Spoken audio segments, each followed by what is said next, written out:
लोकनाथ, आपके काल ने जन्म ले लिया है। काल ने जन्म ले लिया है।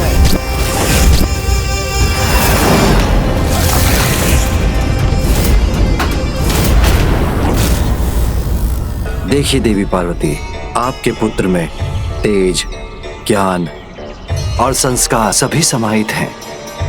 ऐसा लगता है जैसे इसके रूप में धर्म का ही आविर्भाव हुआ है और इसके आगमन से चारों दिशाओं में आशा और सकारात्मक ऊर्जा का विस्तार हुआ है। उनके आगमन मात्र से सभी के मन नवीन आशा से भर गए। अविश्वासी मन उत्साहित हो रहे हैं।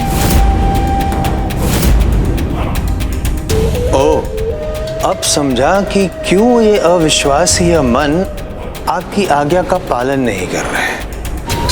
और वो भी कब? जब वो काल आपका मात्र बालक है। अब त्रिलोकनाथ है आप। इतना ज्ञान तो आपको भी है कि जब एक छोटा पौधा बड़ा पेड़ बन जाता है तो उसकी जड़ें इतनी शक्तिशाली हो जाती है कि उसे उखाड़ फेंकना कठिन हो जाता है। जड़ों को जलाना सिंधु जानता है। आप बस उसका नाम बताइए, कौन है वो? महादेव, महादेव, महादेव और माता पार्वती के पुत्र। आज से इसका नाम गुणेश। गुणेश सर्वगुण संपन्न, गुणों का ईश, उसे मैं गुणेश का नाम देता हूँ। गुणेश का नाम देता हूँ। गुणेश का नाम देता हूँ। गुणेश का नाम देता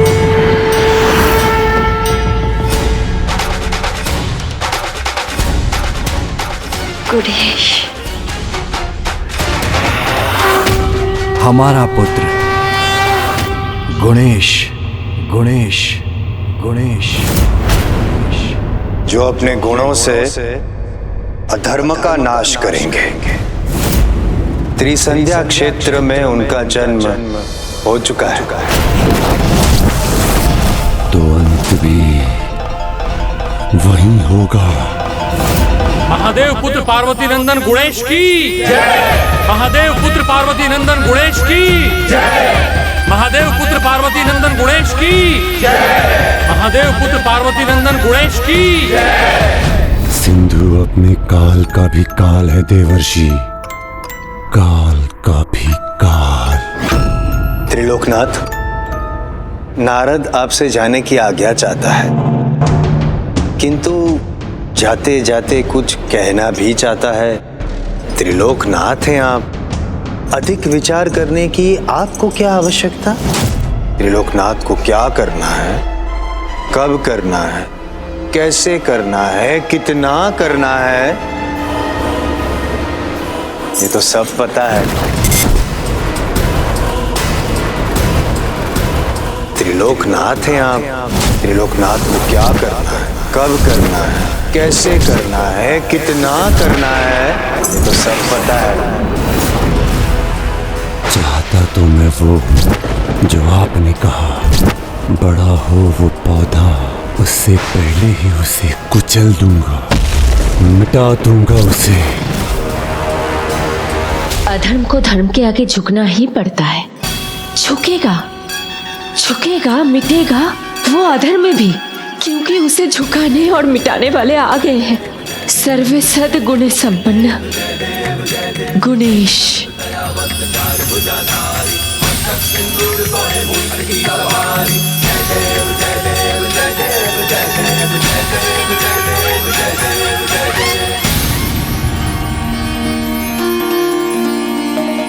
मेरा पुत्र, दृष्टि हटती ही नहीं है तुम्हारे मुख से।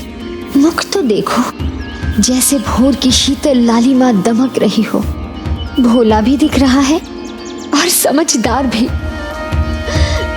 मेरा गुणेश, पुत्र गुणेश, माता अहिल्या और गौतम ऋषि को जाकर प्रणाम करो। प्रणाम माता अहिल्या। पुत्र, माता से तो मिल लिए, अब हमें भी कृतार्थ कर दो। जाओ। प्रणाम गुरुदेव।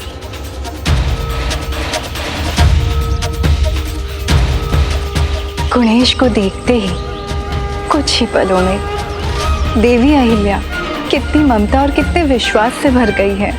विश्वास वो नहीं जो कुछ ही पलों में हो जाए, विश्वास तो वो है जो एक पल के लिए भी ना डगमगाए। ये आप क्या कह रहे हैं स्वामी? क्या देवी अहिल्या का विश्वास डगमगाने वाला है? ये नहीं बताना चाहते तो इसका उत्तर तो दीजिए। आपके परम भक्त देवर्षि नारद सिंधु के पास क्यों गए? उसे गुणेश के आविर्भाव को लेकर चेतावनी क्यों दी? देवर्षि नारद जो भी कहते हैं उसके पीछे कोई ना कोई कारण अवश्य होता है। उनके शब्दों में जगत का कल्याण ही छिपा होता है। और ये भी सत्य है, संसार में जो भी घटित होता है उसका कोई ना कोई निमित्त होता ही है। और यहाँ देवर्षि ही सिंधु और उसके सहयोगियों के अंत के आरंभ के निमित्त बने हैं। छोटा सा तिनका भी गले की फांस बन जाता है। संकट तो ये छोटा बालक भी बन सकता है सिंधु। स्वयं जाना उचित नहीं, पहले देखना होगा, आंकना होगा। ये बालक कर क्या सकता है?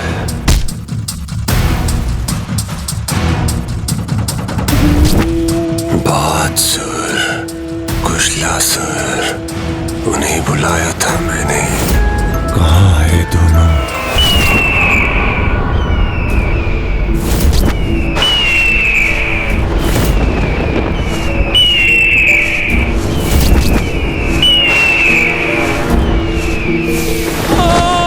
बचाओ मुझे, छोड़ दो, जाने दो।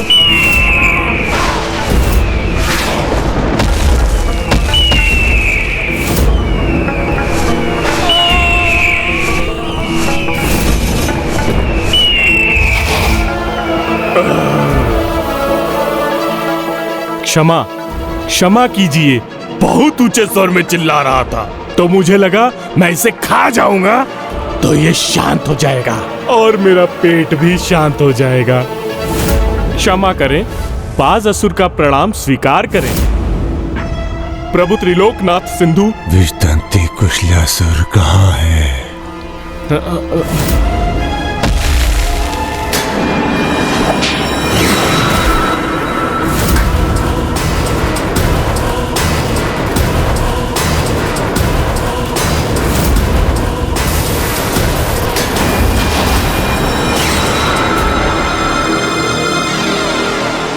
कुशलासुर प्रणाम करता है प्रभु त्रिलोकनाथ सिंधु को। आपके चरणों में पड़ा था, मुझे लगा आपका प्रसाद है प्रभु। मुझे भूख लगी थी तो आपका प्रसाद समझकर ग्रहण कर लिया। तुम दोनों की भूख तो कभी न मिटने वाली भूख है। तो कृपा कर हमें बताएं, किसको आहार बनाकर हमारी भूख मिटाने के लिए बुलाया है आपने? बताइए प्रभु, किसे डसना है मुझे?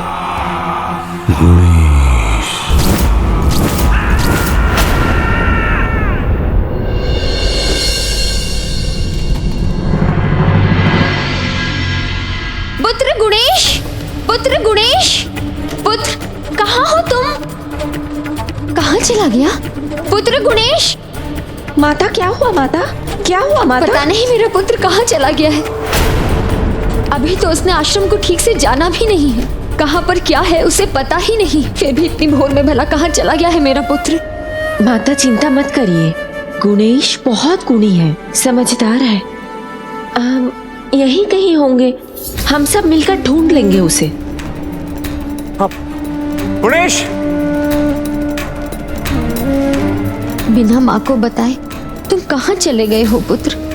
अभी तो आए हो और अभी से अपनी नटखट बाल लीला कर मुझे सताने भी लगे।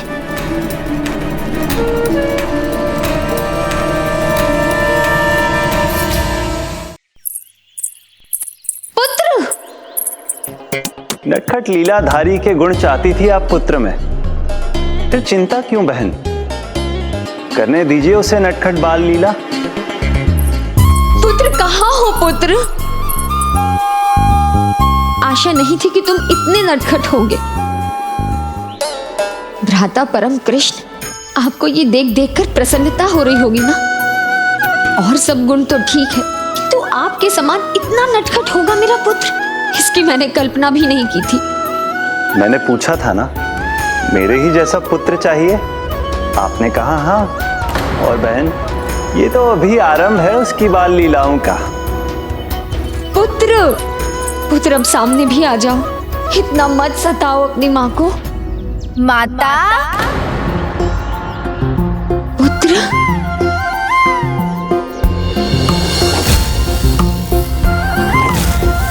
पुत्र, पुत्र मेरे सामने आओ।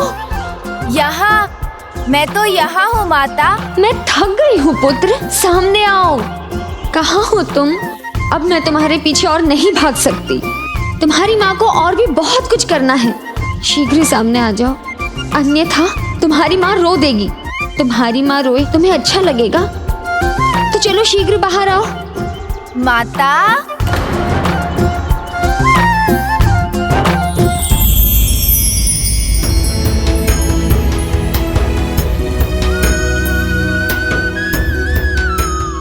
ये क्या कर रहे थे तुम पुत्र? क्यों छुप गए थे? तुम्हारी माँ कितना डर गई थी। मैं तो यही हूँ माता। देखिए, आपकी आज्ञा का पालन भी कर रहा हो। आपने कहा सामने आओ, तो मैं पलक झपकते ही आ भी गया। आपको रोते हुए भला मैं कैसे देख सकता हूँ?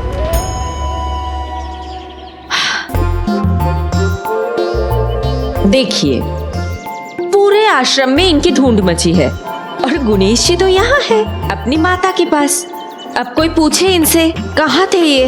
हाँ, भोर होते ही कहाँ नदारद हो गए थे तुम, बिना किसी को बताए? वो माता, मैं कुछ कहते नहीं बन रहा है ना, अर्थात कुछ बहाना ढूंढा जा रहा है गुणेश जी। नहीं नहीं, बहाना क्यों ढूंढेंगे मेरे गुणेश? सभी बालकों में श्रेष्ठ बालक है मेरे गुणेश। आप सभी देख लेना, अवश्य इनके जाने के पीछे कोई ना कोई कारण होगा। पुत्र, बता दो सबको, कहाँ थे तुम? बोलो पुत्र। माता, मैं आपके लिए ये लाने गया था और पिताश्री के लिए ये बेलपत्र।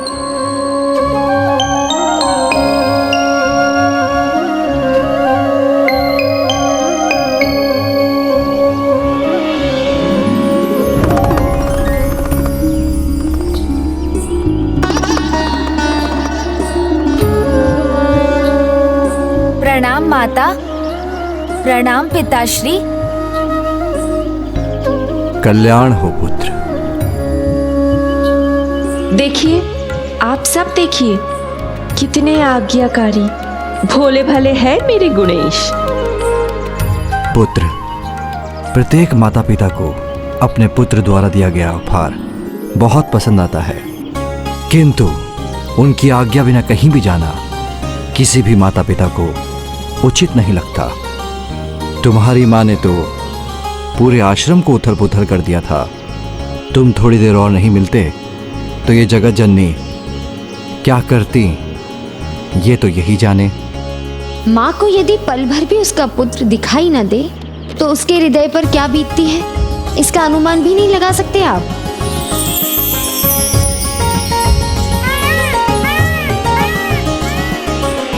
पुत्र, आज जो हुआ सो हुआ, किंतु आज के बाद तुम्हें 3 नियमों का पालन करना है। कैसे नियम माता? नियम 1, मुझे बिना बताए तुम कहीं नहीं जाओगे। जी माता।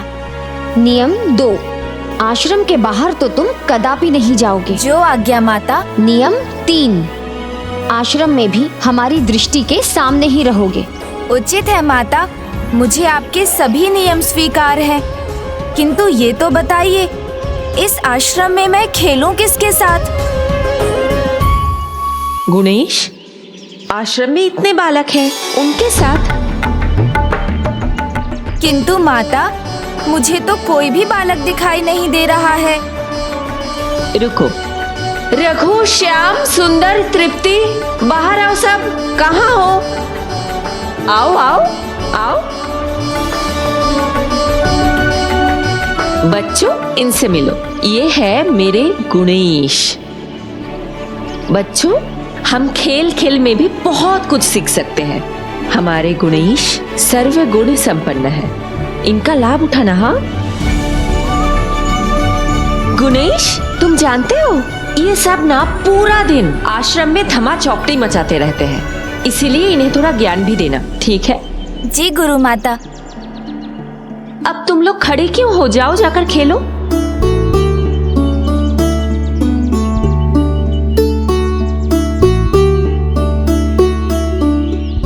अच्छी संगत से ही अच्छे गुण आते हैं। गुणेश का साथ पाकर आश्रम के बच्चों में भी सुधार होगा।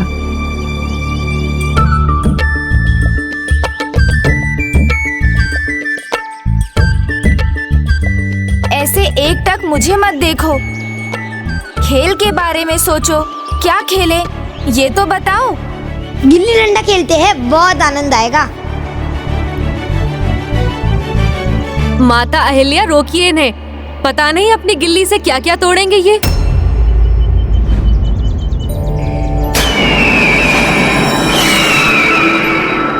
नहीं नहीं, नियम नहीं तोड़ सकता मैं, इसलिए गिल्ली डंडा तो नहीं खेल सकते। गिल्ली तो दूर चली जाती है, आश्रम से बाहर गई तो उसे लाने जाना पड़ेगा। और माता का दूसरा नियम है कि आश्रम के बाहर नहीं जाना है। कितना समझदार है हमारा गुणेश। आशा है गुणेश के गुणों का प्रभाव आश्रम के दूसरे बालकों पर भी होगा। चलो तो पिट्ठू खेलते हैं। नहीं नहीं, उसमें आहत हो सकते हैं।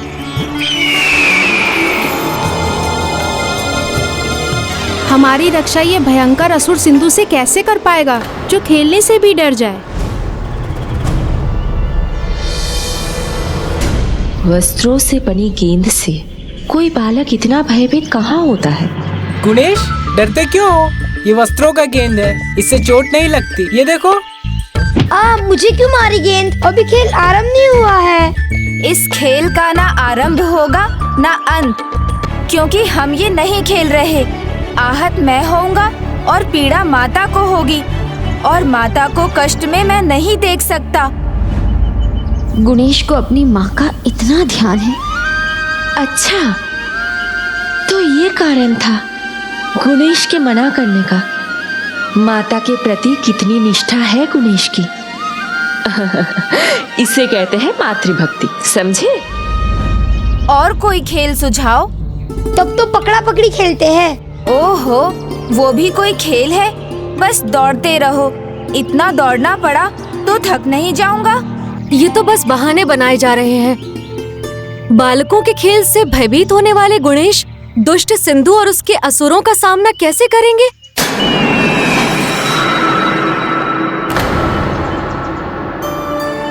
चिंता मत करिए माता, संदेह करना तो इनका स्वभाव है। मैं बताऊं, बहुत अच्छा खेल है। हम सब छुपन छुपाई खेलते हैं, और गुणेश को भी अच्छा खेलना आता है। आज भोर में अपनी माता के साथ खेल रहे थे। हाँ,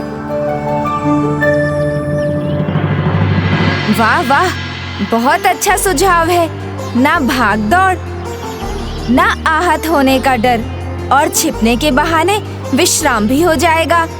उत्तम नहीं, सर्वोत्तम। लो, खेल में कोई बालक थकावट से डरता है भला? हाँ, गुणेश थोड़े आलसी लगते हैं। हाँ। चुप रहो, तुम लोग कुछ भी मत बोलो। हमारे गुणेश आलसी हो ही नहीं सकते। हाँ, ऐसा हो सकता है कि उन्हें भाग दौड़ के खेल में मन ही न लगता हो।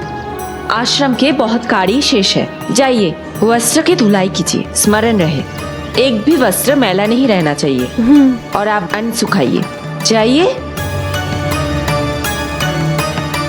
देवी अहिल्या, मैं गुणेश में आपके विश्वास की सराहना करती हूँ, किंतु अभी इनसे कुछ कहने का क्या लाभ? गुणेश का आगमन तो अभी अभी हुआ है, और उसमें सबका विश्वास जागने में थोड़ा समय तो लगेगा ना। माता, दिव्यता की परीक्षा नहीं होती, आभास होता है, और वही आभास विश्वास जगाता है। मुझे अपने गुणेश पर पूरा विश्वास है जो समय आने पर उन्हें सही प्रमाणित करेंगे। सिंधु और उसके सभी असुरों का अंत करेंगे। आश्रम भी निकट है और गुणेश का अंत भी।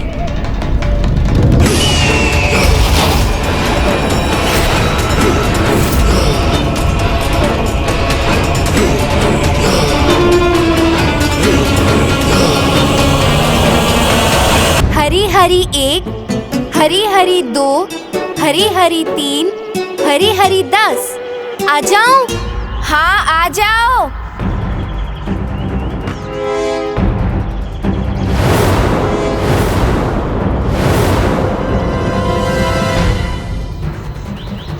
इन 3 बालकों में तो वो नहीं, तो कहाँ है मेरा आखेट गुणेश?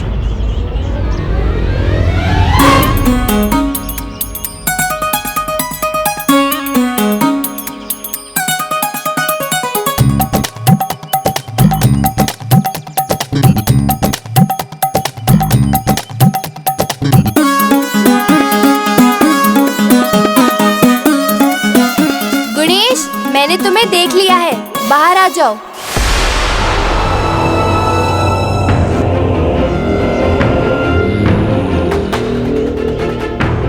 तो ये है वो बालक, इस पर मेरा आघात भी होगा और ये मेरा आहार भी बनेगा। श्याम, रघु, सुंदर, सब बाहर आ जाओ। गुणेश, सबसे पहले मैंने तुमको देखा था, अब हम छिपेंगे और तुम ढूंढोगे। नहीं नहीं, मुझे कहाँ देखा तुमने? मेरे पेट को देखा था, इसलिए मैं नहीं ढूंढूंगा। अच्छा जी, तो तुम्हारा पेट क्या तुम्हारे शरीर से अलग है? देखो गुणेश, बहाना मत बनाओ, खेलना है तो अच्छे से खेलो। माता जी के नियम मानते हो वैसे हमारे भी मानो। नियम तो ठीक है, किंतु भूल से दिख गया तो उसमें मेरा दोष कहाँ है? तुम लोग समझते क्यों नहीं? मुझसे नहीं होगा ना। ओह, ये कैसा कार्य दे दिया है मुझे त्रिलोकनाथ सिंधु ने। जिस बालक में खेलने तक का साहस नहीं, उसके अंत का तुच्छ कार्य, इससे तो मेरी भूख भी नहीं मिटेगी। अच्छा ठीक है, तुम सब छुप जाओ, मैं ढूंढता हूँ। इस बार मैं भी छिपूंगा और मेरा पेट भी।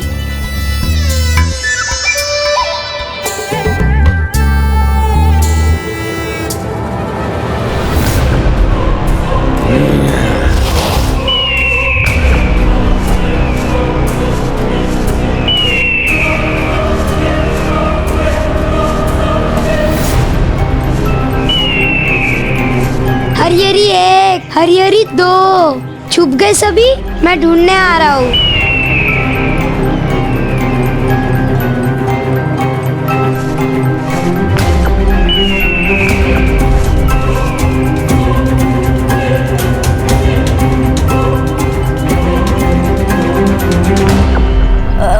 अच्छी गुणेश दी, देख लिया तुम्हें, वहाँ झाड़ियों के पीछे से बाहर आ जाओ।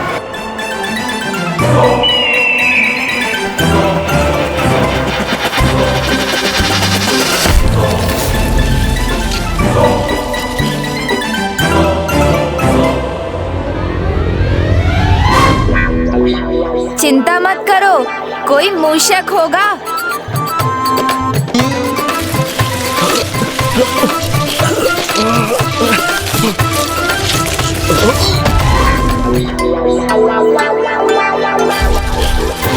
इन झाड़ियों में उलझ गया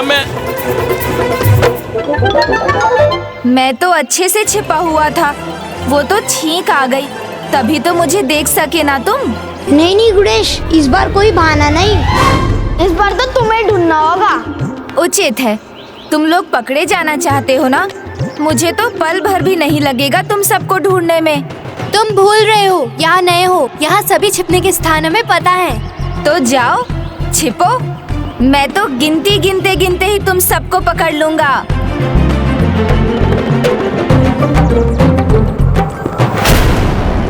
बहुत हुई आंख में चोली, यही अवसर है, बस आंखें बंद और तुम गुल।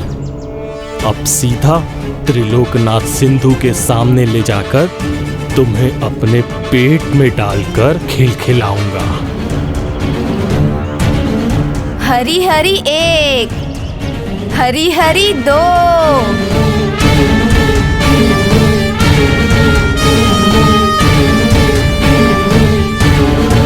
हरी हरी 9।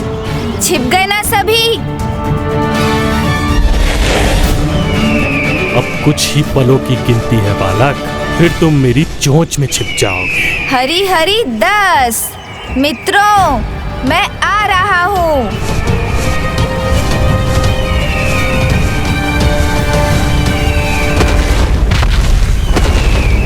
ओहो, तृप्ति, तुम तो कढ़ाई में मिठाई बनी हुई हो। बाहर आ जाओ, कहीं भूल से कोई तुम्हें खा ना जाए। रघु, गौ माता तुम्हें घास समझ ले, इससे पहले घास के ढेर के पीछे से निकल आओ। ओहो, श्याम और सुंदर, अन्न से भरी बोरी बनना चाहते हो क्या? कोई उठाकर ले जाएगा तो?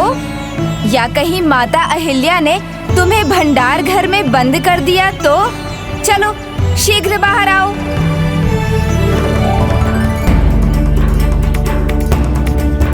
गणेश, तुम तो अपने स्थान से हिले ही नहीं, तो फिर? तुम्हें कैसे पता चला हम सब कहाँ छुपे हैं? हाँ बताओ ना गणेश, कैसे पता चला तुम्हें? अच्छा, तो दिव्य दृष्टि है तुम्हारे पास बालक, बिन देखे ही देख लेते हो। किंतु मैं तुम्हें चकमा दूंगा, तुम्हें मेरा आहार तो बनना ही होगा। गणेश, अब किसे ढूंढ रहे हो?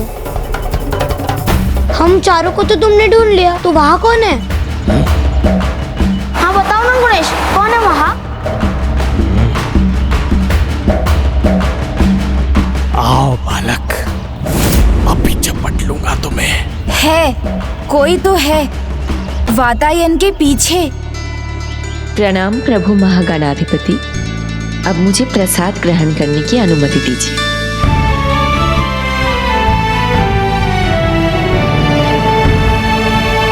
कौन है वहाँ गणेश? माता अहिल्या है, छिप छिप कर लड्डू खा रही है। मेरे हाथों में लड्डू है, ये गणेश को कैसे ज्ञात हुआ?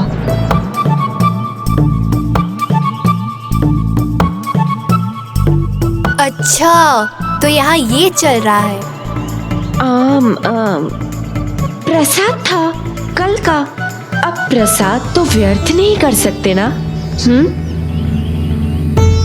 एक ही तो लड्डू था, तुम सबके लिए खूब सारे बन जाएंगे। अब जाओ खेलो, फिर मिलेंगे लड्डू। चलो जाओ, तुम लोग खेलो, जाओ जाओ जाओ।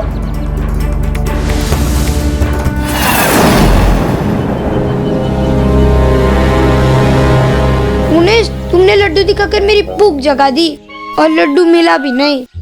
हाँ हाँ, मुझे भी मिष्ठान खाने का मन है। हाँ हाँ, मुझे भी स्वादिष्ट मिष्ठान। चलो, अच्छा है बता दिया, अब मैं ध्यान रखूंगा। मेरी पूरी टोली को भी मेरे समान मिष्ठान अच्छे लगते हैं। किंतु मित्रों, लालच बुरी बला है और असमय भोजन कभी लाभ नहीं देता, इसलिए भोजन के समय की प्रतीक्षा तो करनी होगी।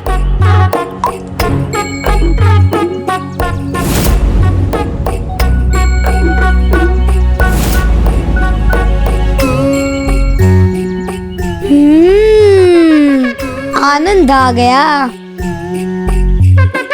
क्या था ये जिसे खाकर रघु आनंदित हो गया?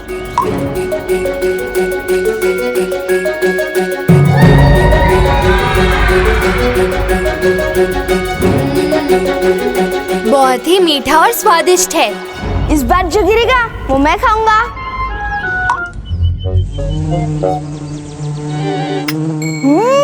बहुत स्वादिष्ट था। जो मेरे पाँव में गिरा उसे उठाकर क्यों खा रहे हो? उसमें बुरा क्या है गणेश? हाँ, सभी कहते कि तुम परम ब्रह्म के अवतार हो, तो इसे अपना चरणमित समझ लो। बहुत आनंद आ गया। हाँ, बहुत स्वादिष्ट था। इतना स्वादिष्ट? ये है क्या? हाँ, बहुत स्वादिष्ट था।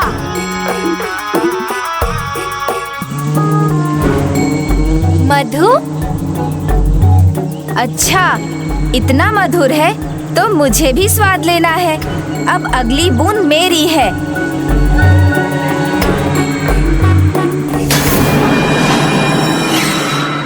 अब तुम्हें मधु का नहीं, मधुमक्खियों के डंक का स्वाद मिलेगा बालकों। गिर ही नहीं रहा है। लगता है गणेश तुम्हारे भाग्य में मधु नहीं है। नहीं नहीं, गिरेगा, अवश्य गिरेगा। थोड़ा धैर्य रखो। पता है, धैर्य से शक्ति बढ़ती है और धैर्य का फल सदैव मीठा होता है। मुझे याद था, गुणेश इन सब के साथ खेल भी रहा है और खेल खेल में ज्ञान भी दे रहा है। मुझे अभी जाकर माता पार्वती को ये बात बतानी चाहिए।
स्वच्छ तो हो गए ना?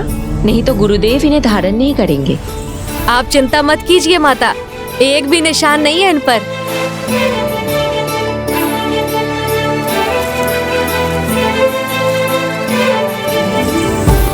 ये अन्न के दाने ठीक से सूख गए हैं ना? हाँ माता, इन्हें मैं भून दूंगी। आप गुणेश के लिए गुड़धानी बना दीजिएगा। ठीक है, मैं माता पार्वती को बुलाती हूँ, हम दोनों साथ मिलके बनाएंगे।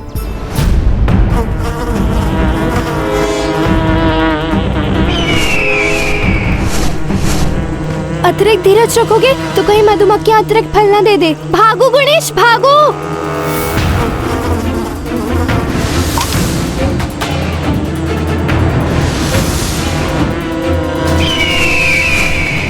अद्भुत! आहा, मैंने कहा था ना, धीरज का फल मीठा होता है। ओह, रुको मित्रों, मैं भी आ रहा हूँ।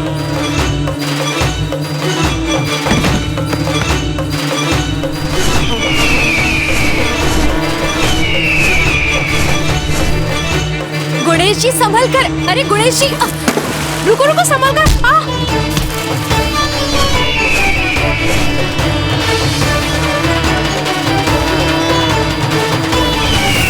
मधुमक्खियाँ उड़ो बाजसुर, उड़ जाओ।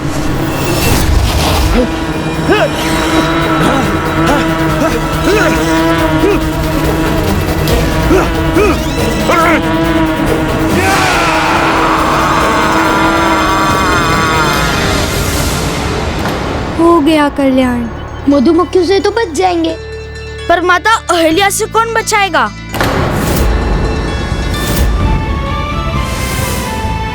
अरे ये सब किसने किया है? ये सब, हाँ, ये वस्त्र बिखरे हुए हैं, मटकी फूटी हुई है, ये अन्न नीचे गिरा हुआ है। किसने किया है ये सब? किसकी लीला है ये? सब आपके गणेश ने ही किया है माता।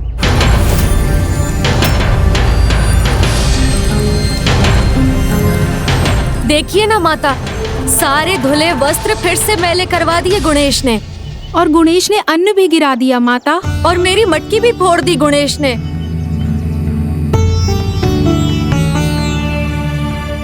देखिए माता, क्या कर दिया आपके गणेश ने।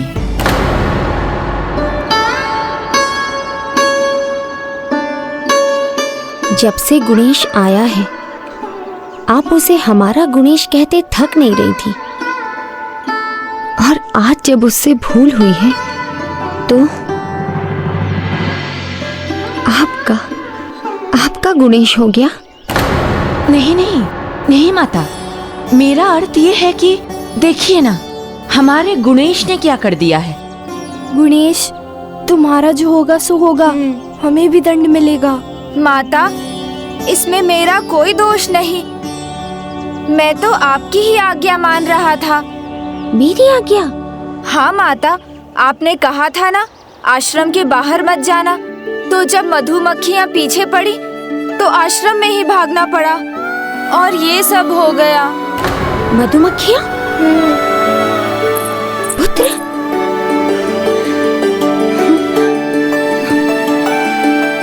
उन्होंने तुम्हें कहीं काटा तो नहीं ना पुत्र? नहीं माता, मुझे तो नहीं, किसी अन्य को काटा हो तो वो मुझे पता नहीं। अब आप ही बताइए माता, दोष मेरा है या मधुमक्खियों का? नहीं पुत्र, तुम्हारा कोई दोष नहीं। देखा आपने, इसके पीछे मधुमक्खियां पड़ी थी और आप यूं ही इसे दोष दे रहे थे। किंतु कोई पूछिए तो इनसे, मधुमक्खियाँ इनके पीछे पड़ी क्यों? वो तो आपके कारण माता अहिल्या।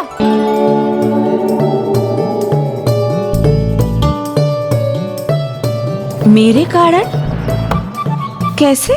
वो माता, आप अकेले अकेले लड्डू खा रही थी, हमने देख लिया। हमें भी मीठा खाने का मन हुआ और वृक्ष से मीठा मधु गिर रहा था, तो हम सब भी मीठे का आनंद लेने लगे। ये क्या गुणेश, सारा दोष मुझ पर? बताओ, भला प्रसाद खाने में भी कोई दोष है क्या? ये भी कोई कारण हुआ मधु के पीछे भागने का? हाँ, कोई बात नहीं। आज के बाद मधु के पीछे भागने की अब कोई आवश्यकता नहीं पड़ेगी तुम सबको। भोजन के साथ ढेर सारे लड्डू खाने को मिलेंगे। पेट भर के खाना। आज तो भूल कर भी नहीं भूलेगा इसकी ये करतूत। बस एक बार ये अकेला मिल जाए, इसको ऐसा दंड दूंगा ना। माता, अब दंडित करने के स्थान पर लड्डू खिलाने जा रही है अपने गुणेश को। फिर मेरे गुणेश के स्थान पर अपने गुणेश? किंतु मेरा पुत्र तो निर्दोष है। ये सब जानबूझकर थोड़ी ही किया इसने। आज से तुम्हें एक और नियम का पालन करना होगा। नियम 4। आश्रम में जब सभी अपने कार्यों में व्यस्त होंगे, तब तुम्हें वहाँ ना खेलना है ना दौड़ना है। उचित है माता। बस यही रह गया था, अब हम खेल भी नहीं सकते। हम बालकों पर इतना अत्याचार, हमारे खेलने का समय और भी कम हो गया। अब तुम सब जाओ और विश्राम करो, ये सब हम समेट लेंगे। माता, मैं अपनी भूल स्वीकार करता हूँ, किंतु मुझे उसे सुधारने का अवसर दीजिए। मैं इनकी सहायता करना चाहता हूँ। मित्रों, प्रत्येक कर्म का परिणाम होता है, इसीलिए यदि भूल से कुछ बिगड़ जाए तो उसे स्वीकार कर उसे सुधारने का प्रयास करना चाहिए। ठीक है, हम भी तुम्हारी इसमें सहायता करेंगे। मैं कहती थी ना कि मुझे मेरे गुणेश के गुणों पर पूरा विश्वास है। इनके साथ रहेंगे तो दूसरे बालक भी कुछ ना कुछ अवश्य सीख जाएंगे।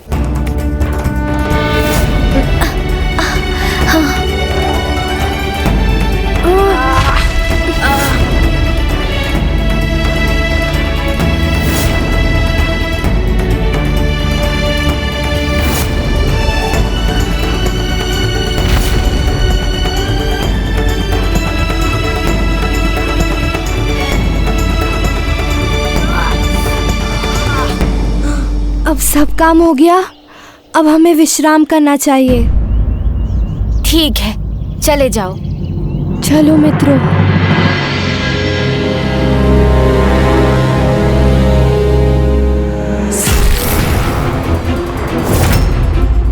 आप खुला मेरा भाग्य। जो बनेगा इसका दुर्भाग्य।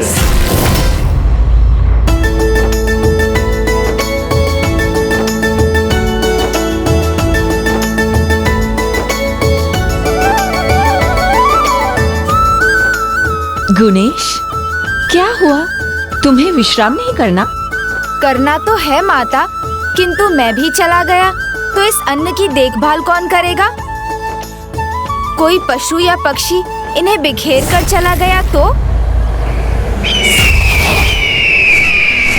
उसकी चिंता तुम मत करो, तुम जाओ, मैं किसी और को भेजती हूँ इसकी निगरानी रखने।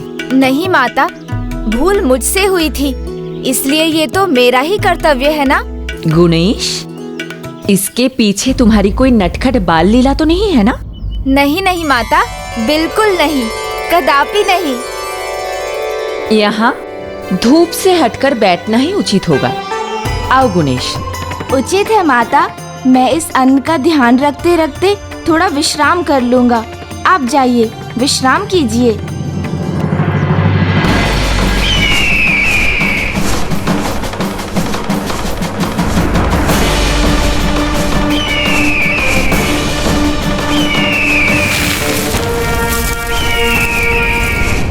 बाजी, क्या कर रहे हैं?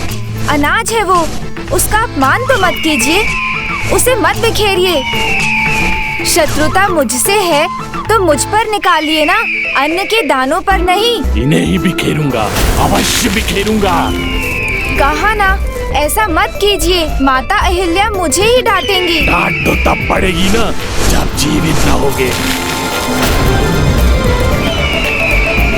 देखिए, बहुत चेतावनी दे चुका, रुक जाइए, अन्यथा। अन्यथा क्या करोगे तुम? एक और चेतावनी दोगे?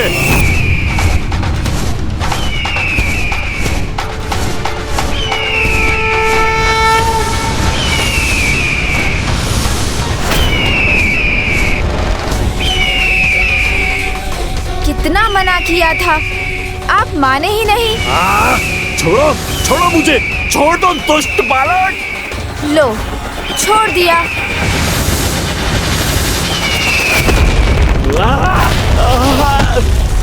मेरी चेतावनी क्यों नहीं सुनी आपने?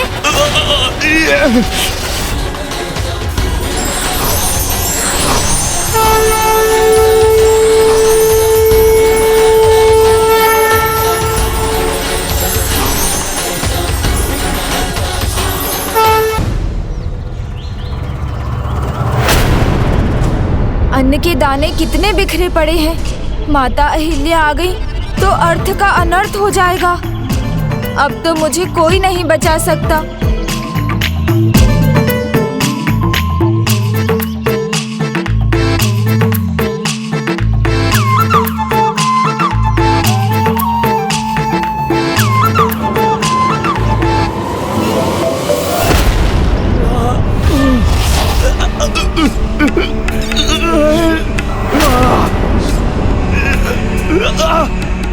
एक बालक से पराजित हो गए। मेरी मानो तो तुम भी यहाँ से निकल जाओ। वो कोई साधारण बालक नहीं है, अद्भुत है। उससे भिड़े तो तुम्हारा भी यही परिणाम होगा। वास्तव में वो तो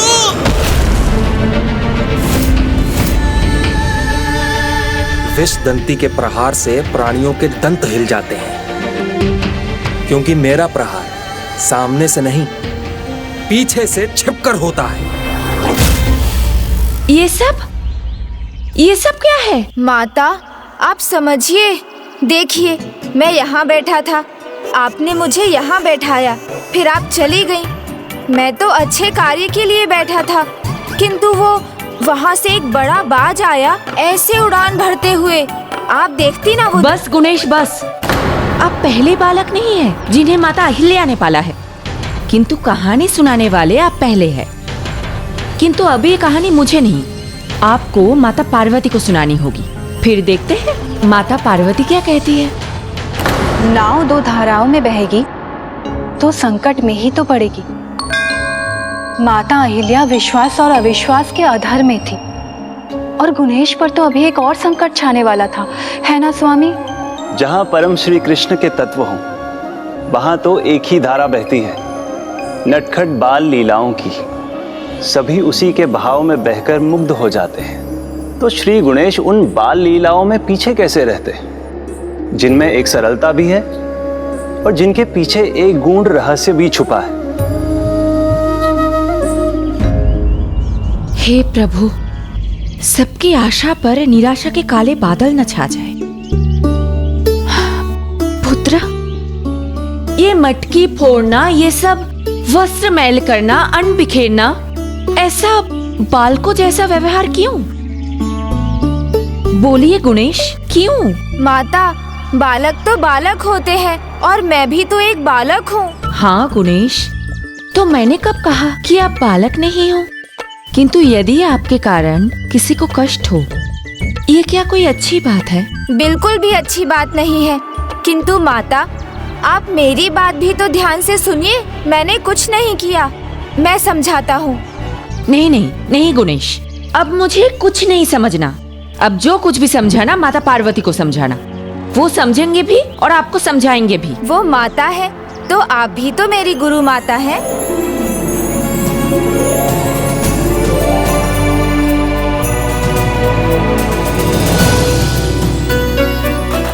आपने ही तो कहा था माता के समान स्नेह देंगी मुझे, सदा मेरा ध्यान रखेंगी। जो माता ध्यान रख सकती है, क्या वो दंड नहीं दे सकती? आप जो भी दंड देंगी मुझे स्वीकार है माता। इसका अर्थ ये है कि ये नटखट अपराध आपने ही किया है। लगता है गुरु माता ने गणेश को पकड़ लिया। माता, दंड दीजिए, अवश्य दीजिए, किंतु बस इतना सुन लीजिए, ये सब जो भी हुआ एक विशालकाय बाज के कारण हुआ। ओह, अच्छा अच्छा, तो एक विशालकाय पक्षी था इसके पीछे ना? माता मेरी बात मान लेंगी तो कम दंड मिलेगा। हाँ माता, इतने लंबे विशाल पंख फैलाए, अपनी बड़ी सी चोंच बड़े बड़े पंजों के साथ आया था यहाँ। वो बार बार अन्न बिखेर रहा था। मैंने तो उसे बहुत रोका, किंतु माता वो... बस गुणेश, कहानी गढ़नी ही थी तो कुछ और ही कर लेते। एक विशालकाय पक्षी यहाँ क्यों आएगा? और वो भला अन्न क्यों बिखेरेगा? हाँ गुणेश, मैं खूब समझ रही हूँ तुम्हारी ये लीला। तुम्हारे इस भोले मुख के पीछे ना एक नटखट बालक छिपा है। पहले दंड और फिर उससे बचने के लिए कहानी। किंतु अब उसकी कोई आवश्यकता नहीं है। पहली बार मधुमक्खियां थी, इसलिए माता पार्वती ने क्षमा कर दिया। और इस बार आपने अपना दोष मान लिया, इसीलिए मैं क्षमा करती हूँ। क्षमा कर दिया माता ने। बच गए हम। माता, मैं ये अन्न समेटकर आपको धन्यवाद कहना चाहता हूँ।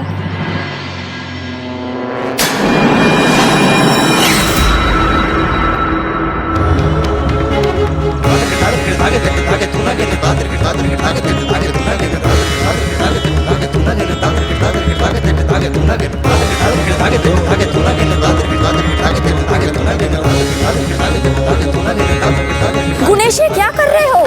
इससे तो अन्न और बिखर जाएगा, मत करो ऐसा। माता, लंबी छलांग वाला पीछे हटता है तभी लंबी छलांग लगा पाता है। वैसे ही मैं भी अन्न समेटने के पहले उसे थोड़ा बिखेर रहा हूँ।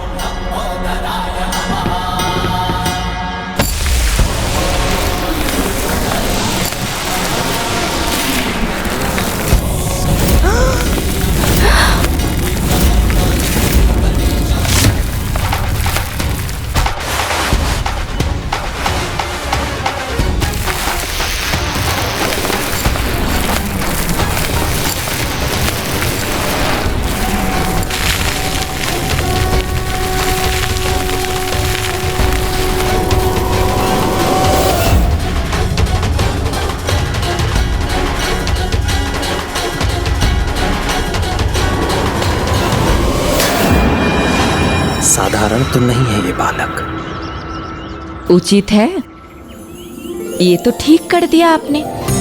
किंतु इतना ही पर्याप्त नहीं है। अब एक अच्छे बालक के समान रहना भी होगा और अपने इस नटखट स्वभाव को नियंत्रण भी करना होगा। इसके पश्चात कुछ हुआ तो देख लेना।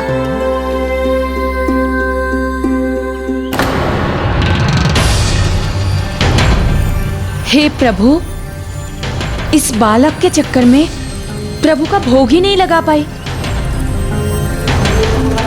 सूर्यदेव का तेज सर चढ़ आया है और मैंने तो अभी तक कुछ बनाया भी नहीं।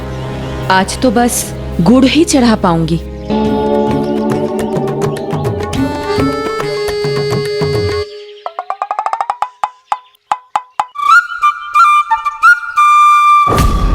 बात सुर ने उचित कहा था कि दिव्य भी है ये बालक और चतुर भी, किंतु इसकी चतुराई भी विष तंती के विष से नहीं बचा सकेगी इसे। ऐसा वार करूंगा किसी को आभास भी नहीं होगा और मेरा कार्य भी संपन्न होगा। अब क्या करने वाला है गुणेश? चलो देखते हैं ना। नहीं नहीं, मैं संकट में नहीं पड़ना चाहती। पता नहीं गुणेश क्या करने वाला है।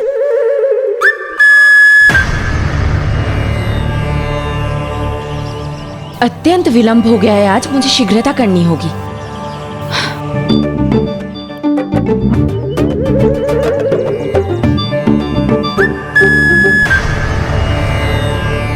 प्रभु, आज मुझे क्षमा कर, भोग मानकर इस गुड़ को ही स्वीकार करने की कृपा कीजिए।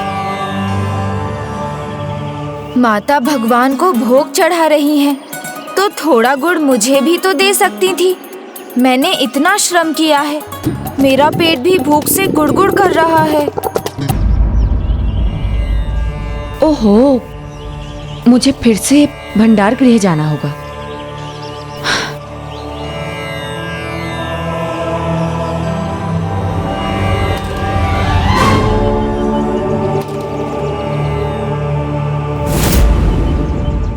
क्या हुआ गुणेश? हाँ, तुम्हारी दृष्टि कहाँ टिकी है मित्र गुणेश? और क्या करने की सोच रहे हो तुम गुणेश? वो वहाँ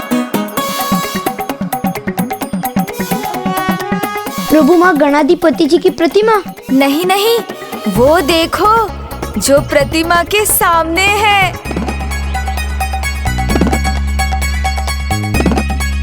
दीपक, वहाँ तो दीपक है। हाँ, और वहाँ तो कुछ है नहीं। वो गुड़ से भरी थाल, वो देखो ना। हाँ, थाल तो है वहाँ, पर करोगे क्या? गुड़ ले आऊंगा, मिल बांट कर खाएंगे।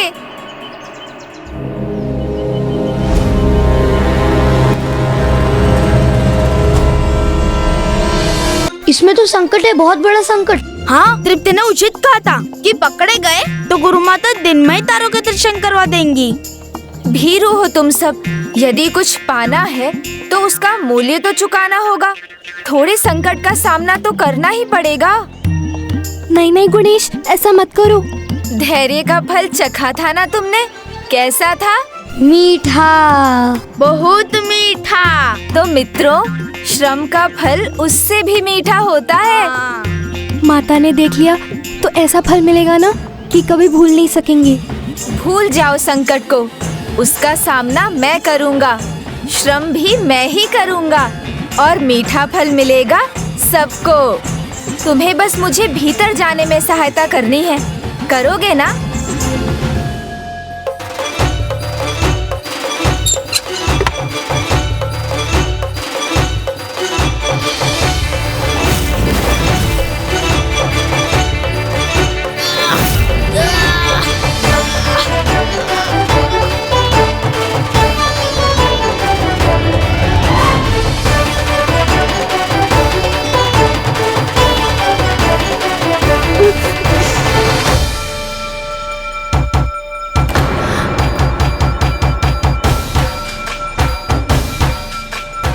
माता तो लौट रही हैं।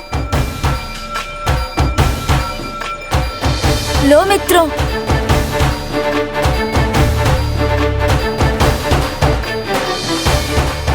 माता आ गई, शीघ्रता करो। गुणेश, शीघ्रता करो। कर तो रहा हूँ किंतु आ नहीं पा रहा। हाथ दो गुणेश, हाथ दो। विश्वास नहीं होता ये वही चमत्कारी बालक है जिसने बासुर को फेंक दिया, बिखरे हुए अन्न को पल में समेट दिया और अब ये खिड़की से बाहर नहीं निकल पा रहा। कैसे हम लोग पकड़े? हाथ दो, हाथ दो।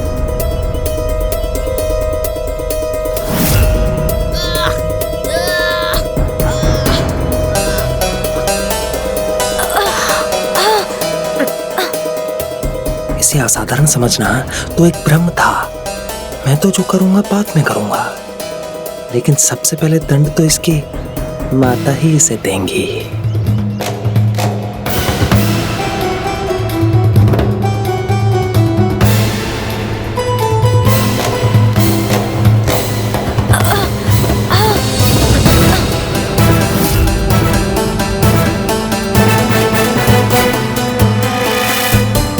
बच गए।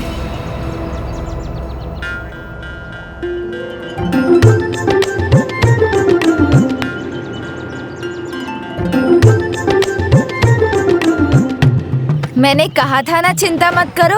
लो अब खाओ, चिंता मत करो, खाओ खाओ।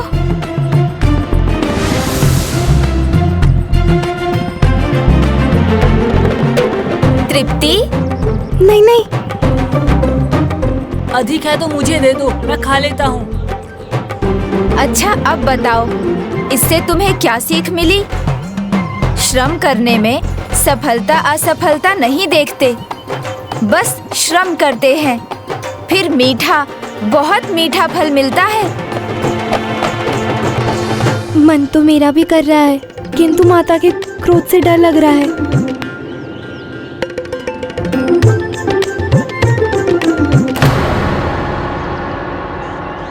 ये क्या? आज पूजा से पहले ही प्रभु ने प्रसाद ग्रहण भी कर लिया। ये कैसे हो सकता है? संभव है आज शीघ्रता करते करते मैं खाली थाल लेके चली आई। कोई बात नहीं, मैं गुड़ लेके आती हूँ।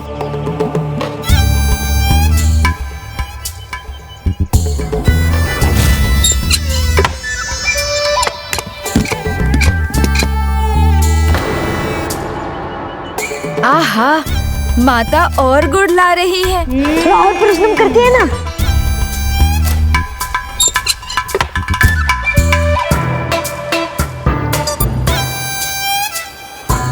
मीठा गुड़, इसे कड़वा कर दूंगा, विषैला कर दूंगा इसे। मेरा कार्य अपने आप समाप्त हो जाएगा।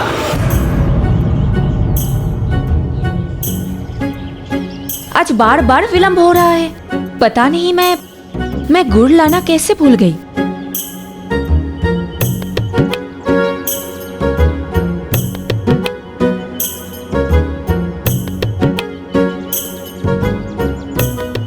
ओहो, तो ये गुड़ प्रभु का नहीं, गुणेश का भोग बना था।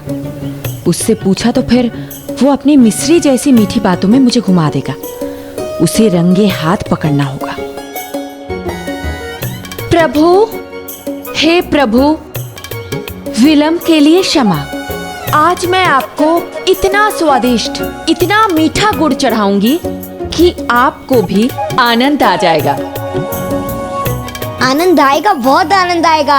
ये गुड़ देखकर तो मेरे मुंह में पहले से ही पानी आने लग गया। देखिए ना प्रभु, आज मैं कुछ ना कुछ भूलती जा रही हूँ। पहले गुड़ भूल गई और अब जल। अब मुझे बस कुछ पल और दीजिए, मैं आपके लिए निर्मल जल अभी लेके आती हूँ।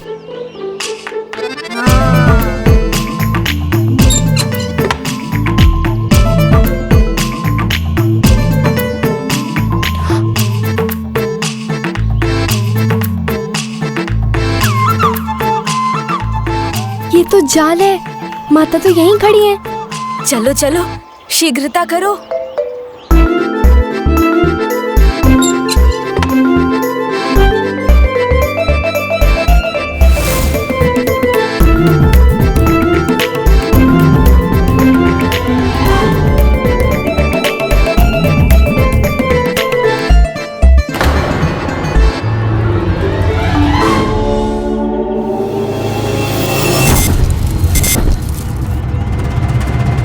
माता द्वार पर ही है, कहीं नहीं गई। क्या हुआ? रुक क्यों गए? आओ आओ। पीछे पीछे पीछे। अपने आश्रम में, अपने निवास में अपना प्रसाद खाने में क्या संकोच? आओ ना, कोई नहीं है यहाँ। क्या पीछे। क्या देखूं पीछे? मुझे पता है वहाँ क्या है। स्वादिष्ट मीठा गुड़, जो माता के लौटने के पहले हम फिर चट कर जाएंगे। अवश्य, भोग तो तुम्हें अवश्य मिलेगा, किंतु गुड़ का नहीं। माता,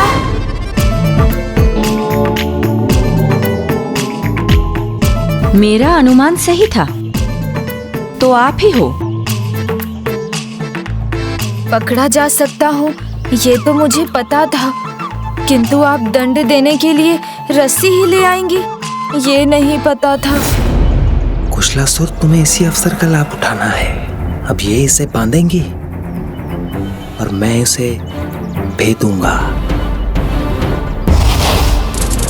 पिछली बार ही दंड देती ना, तो ये सब कुछ करने का साहस नहीं होता आपको। किंतु मेरा दोष क्या है माता? मैं तो प्रसाद ग्रहण कर रहा था, जैसे आप भोर में कर रही थी, और मैं तो आपके समान अकेले भी नहीं खा रहा था, मिल बांट कर खा रहा था।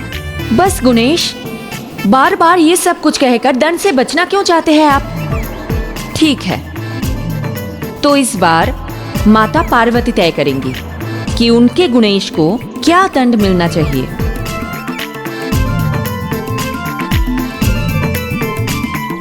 आप फिर भूल रही हैं माता, आपने तो मेरा ध्यान रखने का वचन दिया था, और अब आप ही मुझे दंड दिलवाने ले जा रही हैं। माता अपने बालकों को कष्ट होते हुए, दंडित होते हुए नहीं देख सकती। वो तो उन्हें बचाती है, उनकी भूल समझाती है, और आप मुझे समझाने के स्थान पर दंड दिलवाने ले जा रही हैं। आप एक बार और समझा कर देखिए ना। आप समझाएंगी तो मैं समझ जाऊंगा, फिर कोई दोष नहीं होगा मुझसे, और यदि हुआ तो जितना कठोर दंड चाहे दे दीजिएगा। आप माता है मेरी, ये तो आपका अधिकार है माता। तो ऐसा कुछ करते ही क्यों हो जिससे मुझे क्रोध आए और फिर समझाना पड़े? किंतु संतान बुरी आदत सीखे, माता ये भी तो नहीं चाहती ना। गुणेश, गुड़ खाने में कोई दोष नहीं है, किंतु बिना बताए खाना ये उचित नहीं है। मैं समझ गया माता, अब जब तक मुझे ना दिया जाए मैं कुछ नहीं खाऊंगा। हाँ, किंतु भूखा भी नहीं रहना है। भूख लगे तो मुझसे मांग लेना। उचित है माता।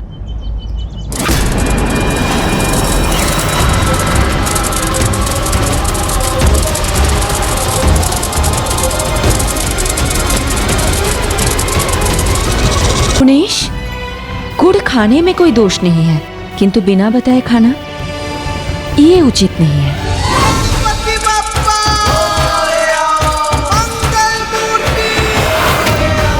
धन्यवाद माता, आप कितनी अच्छी हैं।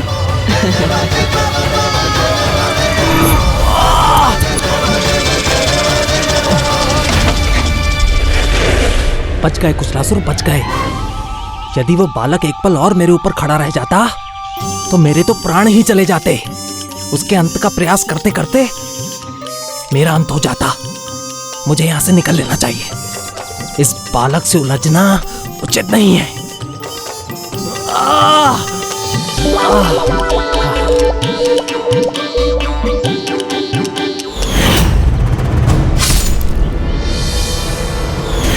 किंतु कैसे जाऊं? यदि त्रिलोकनाथ सिंधु का आदेश पूर्ण नहीं किया तो त्रिलोक में भी छिपने का स्थान नहीं मिलेगा मुझे।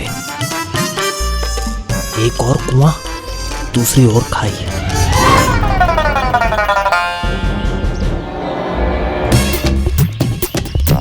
क्या दंड दिया माता ने? रस्सी से बांधा क्या? चाट भी लगाई होगी ना? दंड भी दिया होगा। माता क्रोधित होती है तो छोड़ती थोड़ी ही है। माता क्रोधित हो या कठोर लगे, किंतु उनका हृदय तो अत्यंत कोमल होता है। उन्होंने मुझे बहुत प्रेम से समझाया और जाने दिया। समझाने दिया? बस ऐसे ही समझा कर। तो ये बताओ कि क्या समझाया उन्होंने? यही कि बिना बताए कुछ नहीं लेना चाहिए, वही लेना चाहिए जो तुम्हें दिया जाए। बात तो सही है। इस बात का ध्यान रखना। वैसे गुड़ कैसा था? अच्छा था ना? गुड़। हे प्रभु, क्षमा करें, आज भोग में इतना विलंब हो गया। गुड़ का भोग लगाया आपको और ग्रहण किया गुणेश ने। चिंता मत करो तृप्ति, तुम्हें तो और भी स्वादिष्ट गुड़ मिलेगा।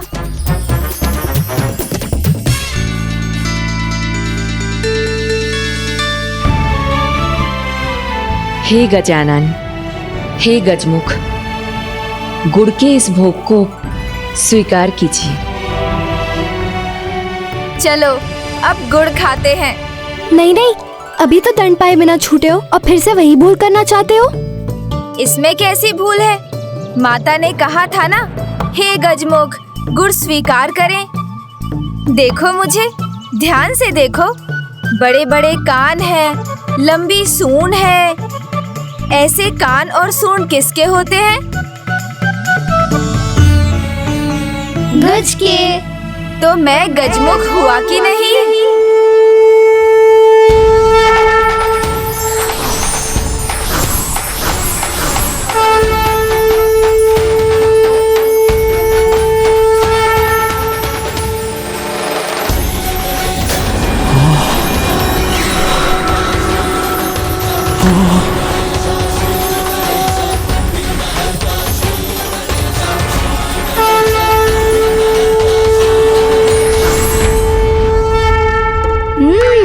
बात तो सही है।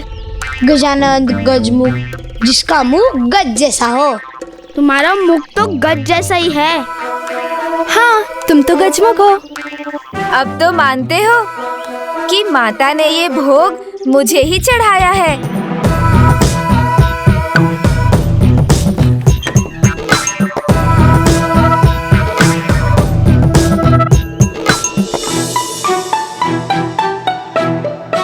ओह, इस भाग दौड़ में मैं तो भंडार बंद करना ही भूल गई।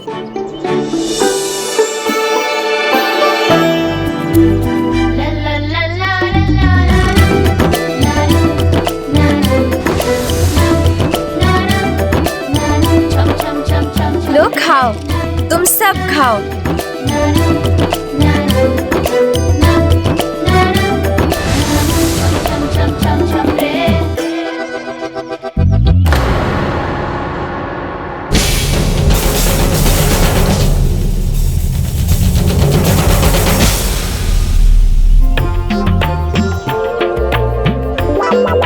माता, आप भी थोड़ा प्रसाद लीजिए ना।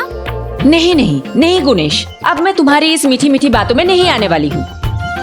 जो कुछ भी समझाना था ना, समझा चुकी हूँ। अब तो आपको दंड मिलेगा।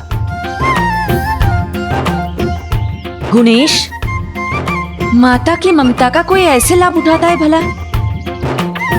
वहाँ माता पार्वती आपके लिए सभी प्रकार के पकवान, खीर, चूरमा, लड्डू आदि बना रही है। आप है कि आपका ये नटखट स्वभाव समाप्त ही नहीं होता? माता। नहीं गुणेश, मुझे आप कुछ नहीं समझना। चलो, माता पार्वती समझाएंगी आपको।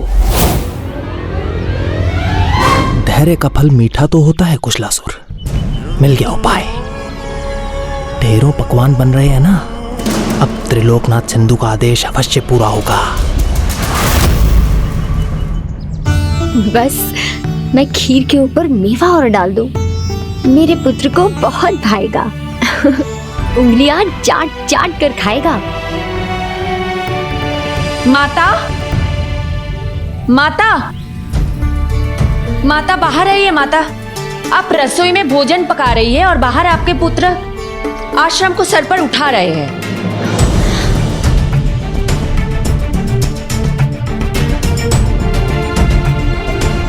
माता, यदि आपके पुत्र गुणेश को छुप छुप कर भगवान को चढ़ा गुड़ ही खाना है, तो आपके इतने परिश्रम से स्वादिष्ट पकवान बनाने का क्या लाभ? माता, माता, गुणेश स्वादिष्ट पकवान के नहीं, दंड के अधिकारी हैं। अपने नटखट स्वभाव से पूरे आश्रम को उथल पुथल कर दिया है और इससे सीख दूसरे बालक भी उत्पात मचाने लगे हैं। इनका ध्यान बटा, कुशलासुर का मार खुला। अब चोट नहीं, प्रहार करने का समय है।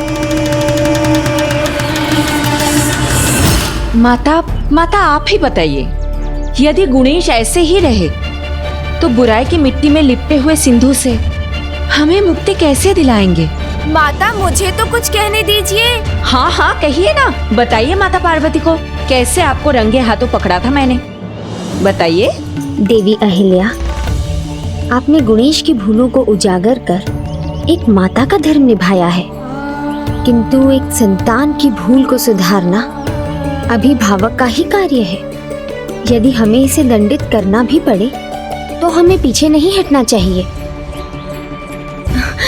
किंतु एक बालक को भी तो अपनी बात रखने का अधिकार है ना, उसे कहने दीजिए जो वो कहना चाहता है। मैंने कुछ नहीं किया, गुरु माता ने जो समझाया वो समझकर मैंने तो वही उठाया जो मुझे दिया गया था। अच्छा, मैंने कब समझाया? मैंने कब कहा कि गुड़ आपके लिए है? हाँ देखिए, आपने गुड़ भोग में चढ़ाया था ना, भोग चढ़ाते हुए किसका नाम लिया था? गजानन, गजमुख, ये भोग स्वीकार कीजिए, ऐसा कहा था ना। और इस आश्रम में गजानन भी मैं हूँ और गजमुख भी। अच्छा, तो गजमुख, गजानन, श्री महागणाधिपति जी और आप एक नटखट गजमुख बालक एक समान है। देवी अहिल्या, प्रभु महागणाधिपति जी के प्रति आपकी भक्ति को मैं समझती हूँ, किंतु आप भी तो चाहती हैं ना कि गुणेश प्रभु महागणाधिपति जी के अवतार के रूप में सिंधु का संहार करे। फिर आप दोनों में भेद क्यों कर रही हैं? और यदि ये मात्र एक बालक ही है तो इसका नटखट स्वभाव तो स्वाभाविक है ना।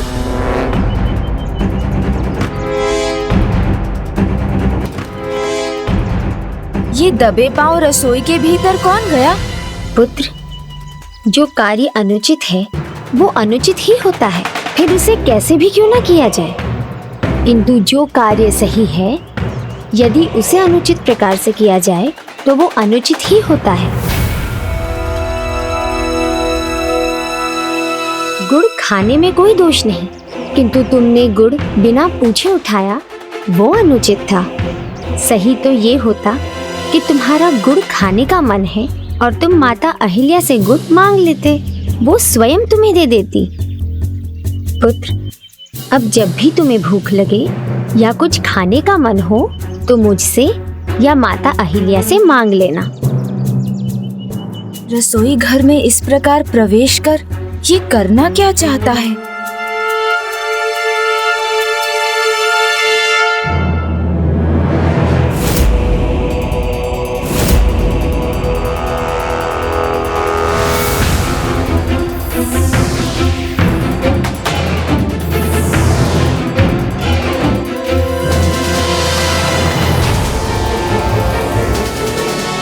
सुर का वध कर गुणेश ने जो अनुचित किया है उसे मैं सही करूंगा।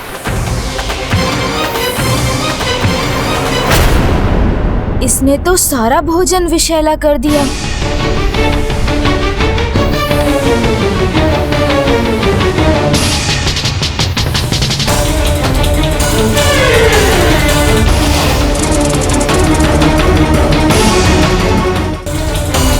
पुत्र, तुम्हारा ध्यान कहाँ है? तुम्हें समझ में आया जो मैंने समझाया? हाँ माता, मैं समझ गया। तो अब तो तुम्हें भूख लगी होगी ना पुत्र? मैंने तुम्हारे लिए ढेर सारे पकवान बनाए हैं। सब मेरे लिए ही पकाया है ना माता? हाँ पुत्र, सब तुम्हारे लिए है। तो मैं जितना चाहूँ उतना खा सकता हूँ? हाँ पुत्र, क्यों नहीं? मेरे पेट में तो भूख के कारण कोलाहल मचा हुआ है। बस आप भोजन परोस ही दीजिए।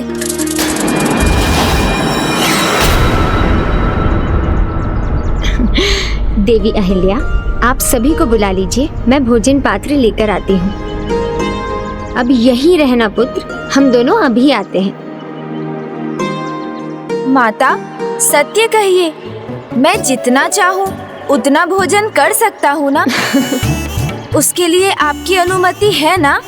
हाँ पुत्र, तुम्हारा जितना मन करे उतना खाना। और चिंता मत करना पुत्र, यदि भोजन कम भी पड़ जाए तो भी हम और पका देंगे, किंतु तब तक कोई शरारत नहीं, ठीक है? हाँ माता, आप चिंता मत कीजिए, मैं कोई शैतानी नहीं करूँगा। चलिए। शीघ्रता करो बालक, तो मैं भी इस शुभ समाचार त्रिलोकनाथ सिंधु तक पहुंचा सकूं।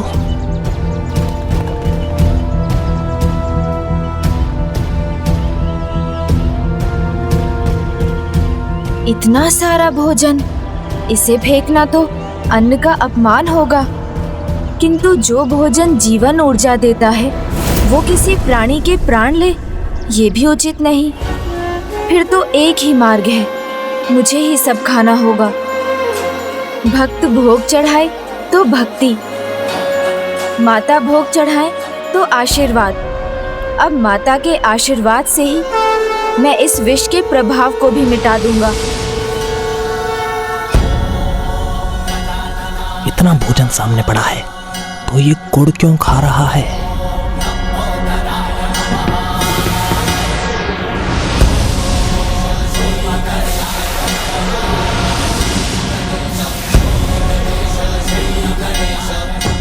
खाते रहो, विष दंती का विष अंदर जाएगा, तभी तो तुम्हारे प्राण बाहर आएंगे।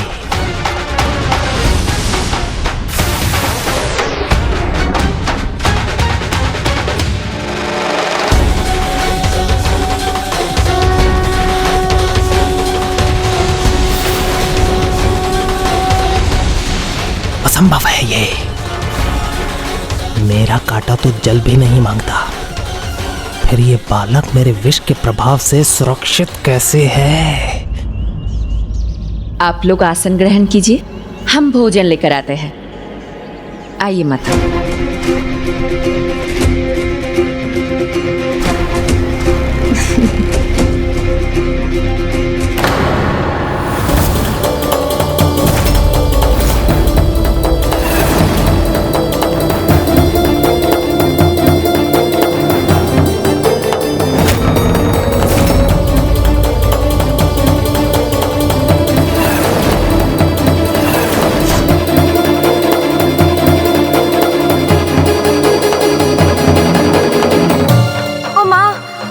अधिक थी ना, तो मैं स्वयं को रोक ही नहीं सका। गुणेश, इतना सारा भोजन अकेले खा गई तुम? अब समझ में आया कि तुम्हारा पेट हम सबसे बड़ा क्यों है। पकवान इतने स्वादिष्ट हो तो भूख तो बढ़ ही जाती है। अभी और होता ना तो मैं वो भी खा जाता। तो ये मेरी कल्पना नहीं है, ये सत्य है। ये सारा भोजन आपने खा लिया? हाँ माता, और इस बार कोई भूल नहीं की मैंने। एक बार नहीं, 2 बार माता से पूछा था कि क्या मैं मन भर कर भोजन कर सकता हूँ। उन्होंने कहा हाँ।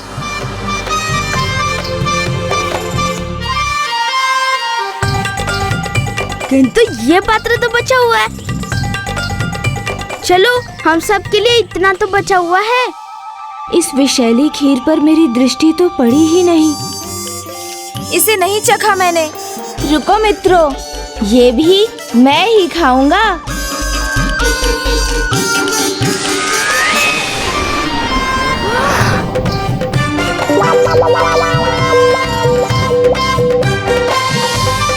बहुत ही स्वादिष्ट था। मुझे लगता है आज हमें भूखा ही रहना पड़ेगा। गुणेश, तुमने तो कहा था तुम्हें सिर्फ चखना है।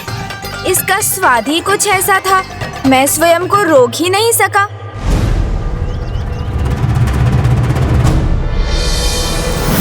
ये किसी साधारण बालक के बस की बात नहीं। त्रिलोकनाथ सिंधु को सचेत करना चाहिए। चेतावनी तो तुम दोगे सिंधु को, किंतु वही जो मैं चाहूंगा, जिससे इस आश्रम पर फिर कोई संकट ना आए।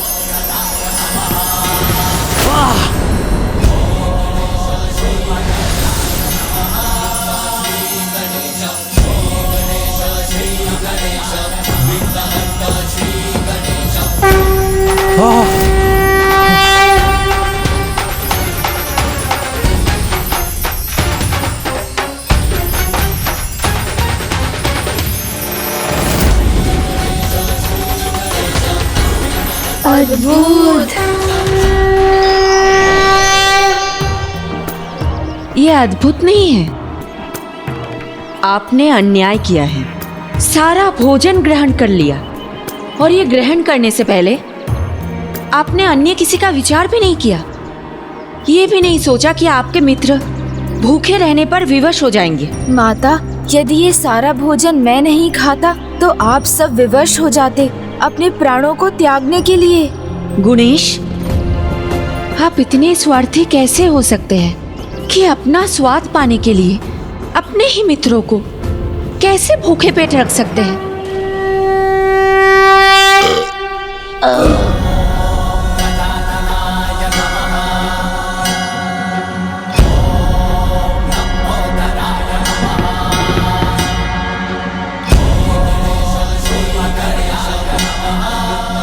माता, आप गणेश को कुछ मत कहिए।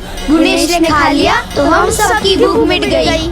आपने देखा ना कि हम सबको एक साथ डकार आ गई। माता, ये सब कुछ गुणेश को बढ़ावा देने के लिए कर रहे हैं, जिससे इनको भी ये सब कुछ करने का बहाना मिल जाए। नहीं, ऐसा कुछ नहीं होगा। गुणेश, ये भूल है तुम्हारी। अनुमति लेना एक बात है, किंतु तुम्हारे मित्रों के प्रति तुम्हारा कोई उत्तरदायित्व भी है। जिस प्रकार तुमने गुड़ बांटकर सबके साथ में खाया, उसी प्रकार तुम्हें भोजन भी सबके साथ ही करना चाहिए था। मुझे तो समझ ही नहीं आ रहा है कि तुम्हारे इस व्यवहार के पीछे कोई अन्य कारण है। यदि मैंने माता को बता दिया तो वो सदा मेरी चिंता करती रहेंगी। मुझे उन्हें कुछ नहीं बताना चाहिए। तुम्हारी लीला तुम ही जानो गुणेश। सभी को ये स्मरण होना चाहिए कि आहार पौष्टिक होना चाहिए, पर्याप्त होना चाहिए, किंतु लालच में अधिक आहार लेना उसे विष बना देता है और शरीर में अनेकों बीमारियों को जन्म देता है। मैं समझ गया माता, विष से मुक्त रहना आवश्यक है। भूल हुई है मुझसे। आप जो भी दंड देंगी वो मुझे स्वीकार है। तुम बहुत समझदार हो गुणेश, ये मैं जानती हूँ, किंतु तुम्हें ऐसे ही क्षमा नहीं कर सकती। अन्यथा सभी को यही लगेगा कि मैं लाड़ दुलार कर तुम्हें बिगाड़ रही हूँ। मुझे पता है माता, मुझे दंड देने के लिए आपका हृदय नहीं मान रहा है, किंतु आप चिंता मत कीजिए। आपने उचित कहा था कि सही को भी अनुचित प्रकार से करना अनुचित ही होता है। इसलिए भूल तो हुई है मुझसे। मैंने जो किया उसे किसी और प्रकार से भी कर सकता था, तो आप मुझे दंड दे दीजिए माता। पुत्र, तुम्हें एक पहर अकेले रहना पड़ेगा। अभी इसी क्षण से ना तुम अपने मित्रों के साथ खेलोगे और ना ही उनसे बात करोगे। बस एकांत में उस वृक्ष के नीचे जाकर बैठे रहना है। मुझे मेरा दंड स्वीकार है माता।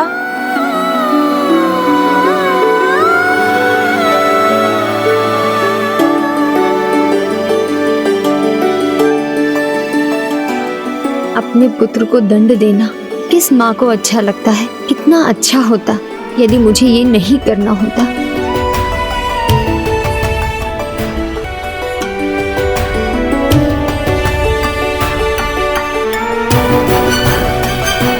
माता, मुझे ज्ञात है सभी को मुझसे अनेक आशाएं हैं और मैं विश्वास दिलाता हूँ मैं उन सभी पर खरा उतरूंगा।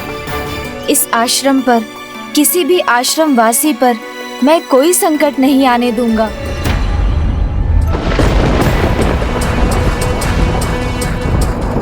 शांत रहोगे तो सदा के लिए शांत कर दूंगा। बोलो, क्या समाचार लाए हो? त्रिलोकनाथ, त्रिलोकाधिपति, वो बताओ, बादसुर कहाँ है? वो नहीं रहा। उस गुणेश ने उसका वध कर दिया।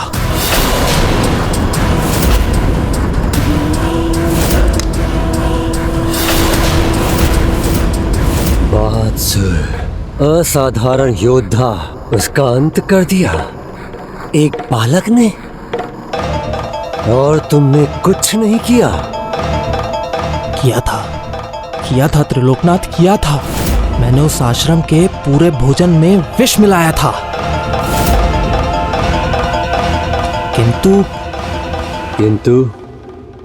किंतु उस गुणेश ने पूरा भोजन ग्रहण करके मेरे किए धरे पर पानी फेर दिया। फिर गुणेश मर गया।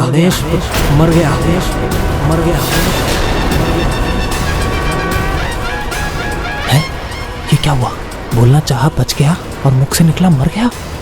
तो फिर शुभ समाचार देने में इतना संकोच क्यों? आपने जो सुना वो नहीं कहा मैंने। मेरे कहने का अर्थ है कि गुणेश मर गया।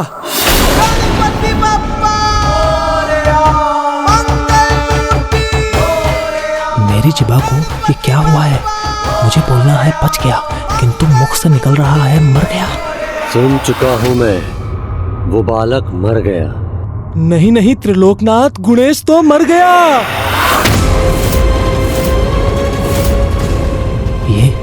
ये क्या हो गया है मुझे? मैं जो कहना चाहता हूँ कह क्यों नहीं पा रहा हूँ? ओ, समझा।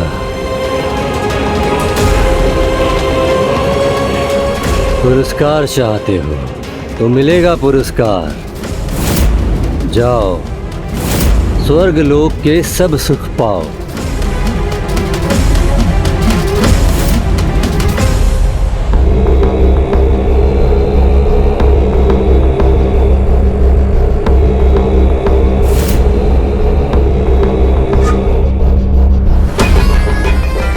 जब इन्हें सत्य ज्ञात होगा तो स्वर्ग को नर्क बनते देर नहीं लगेगी।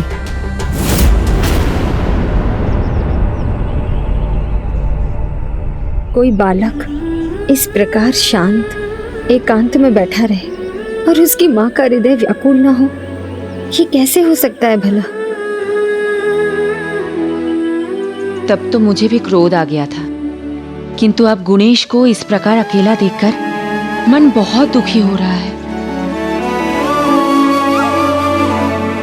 ये माँ और उसकी ममता का एक अनोखा गुण है। एक माँ ने दंड दिलवाया तो दूसरी माँ ने दंड दिया, और इसका सबसे अधिक दुख भी उन दोनों को ही हुआ। क्या हुआ प्रिय? आपका मन इतना शांत क्यों है? जब एक माँ का पुत्र शांत एकांत में बैठा हो तो उसका मन कैसे अशांत नहीं होगा स्वामी? किंतु ये दंड तो आप ही ने उसको दिया है। हाँ, दंड मैंने ही दिया है, जिससे वो एकांत में बैठकर अपनी भूल को समझ सके। किंतु स्वामी, वो है तो बालक ही ना। बालक अपनी भूल कहाँ समझ पाते हैं, ना ही उन पर विचार कर पाते हैं। यही तो बालपन है। और वो बालक आश्रम में आने के बाद एक पल के लिए भी वो अकेले नहीं रहे, और अब वो अकेले रहने पर विवश है। मैं चाहती हूँ जो सबकी कल्पना है वो साकार हो। अभी तो उसे जगत का पालनहार बनना है स्वामी। इसमें चिंता कैसी? जगत को जिसकी प्रतीक्षा थी वो पालनहार है वो, किंतु हमारी तो संतान है। बालपन, नटखट होना, ये तो बालकों का स्वभाव ही है। और हमारे गुणेश, वो तो अभी भी बालक ही है। क्या हमें उसके बालपन पर नियंत्रण नहीं रखना चाहिए? नहीं देवी, बालक साधारण हो या दिव्य, अत्यधिक नियंत्रण से उसका अपना व्यक्तित्व निखर ही नहीं पाता। न वो स्वतंत्र रूप से कुछ सोच पाता है, न कुछ कर पाता है। ऐसा बालक कभी भी सफलता का भागीदार नहीं बनता। बोते समय बीज को देखकर थोड़ी कहा जा सकता है कि वो कितना बड़ा वृक्ष बनेगा। बढ़ने का अवसर तो उसे देना ही होगा ना। हाँ, किंतु उस बीज को सींचना, उसे उर्वरक देना हमारा दायित्व है। और सिंचाई रूपी मार्गदर्शन या तो उसके माता पिता कर सकते हैं या तो उसके गुरु। और मार्गदर्शन देवी, वो तो सर्वोत्तम ही होगा, क्योंकि गणेश जगत पिता और जगत माता के पुत्र है। प्रतिभा की शक्ति का उचित मार्गदर्शन ना हो तो वो व्यर्थ हो सकती है, और उचित मार्गदर्शन केवल एक गुरु ही दे सकते हैं। और महर्षि गौतम उनसे अधिक उत्तम गुरु हमारे गणेश के लिए और कौन हो सकता है। मैं अभी जाती हूँ और गणेश के लिए उसकी शिक्षा आरंभ करने की बात करती हूँ।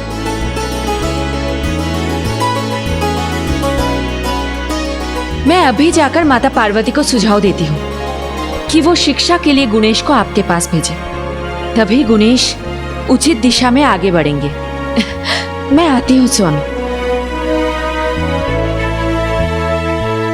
मैं आपको कैसे समझाऊं देवी, गणेश गुणों के ईश है। मुझे अपने गुरु के रूप में पाकर वो नहीं, मैं उन्हें शिष्य के रूप में पाकर धन्य हो जाऊं। गणेश को लेकर दोनों माताओं को चिंता थी। गणेश के मयूरेश्वर बनने की जगत को प्रतीक्षा थी, किंतु गणेश को भी किसी की प्रतीक्षा थी। किसकी?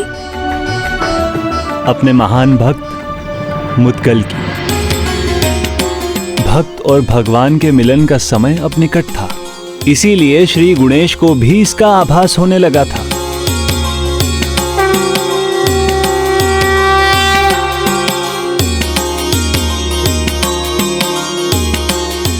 अब कुछ समय बाद गणेश का दंड समाप्त हो जाएगा।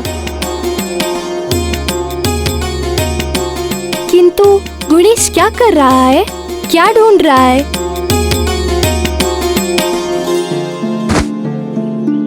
लगता है गणेश को फिर से भूख लग गई है।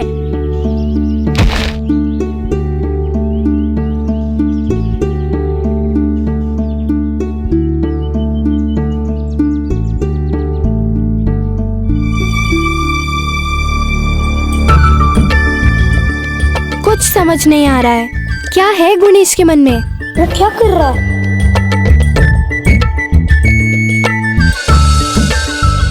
मुझे बड़ी जिज्ञासा हो रही है, सूर्यास्त तक की प्रतीक्षा कैसे करूं?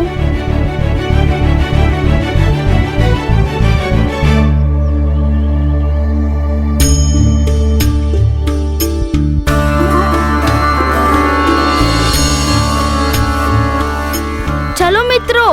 हाँ, कठिन होता है ना चुपचाप अकेले बैठे रहना। हमारे साथ खेलने का मन भी करता होगा ना, और बात करने का भी। तुम क्या कर रहे हो गणेश? ये क्या बनाया गणेश? हाँ गणेश, ये क्या है?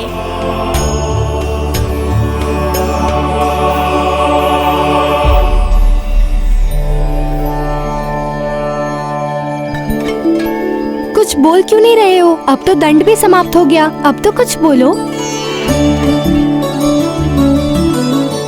ये क्या है गणेश?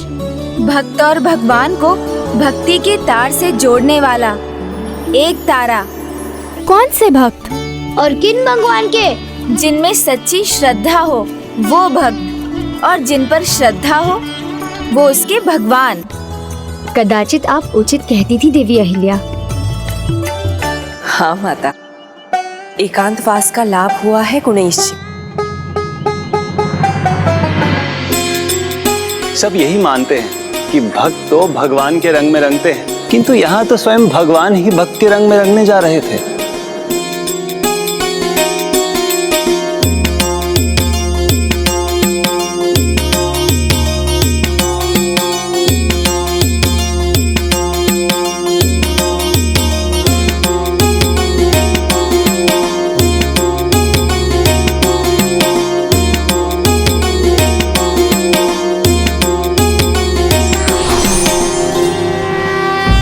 कार्य कोई भी हो, उसे उचित प्रकार से करना ही उत्तम है, क्योंकि सही कार्य को भी अनुचित प्रकार से करने से परिणाम अनुचित ही आता है।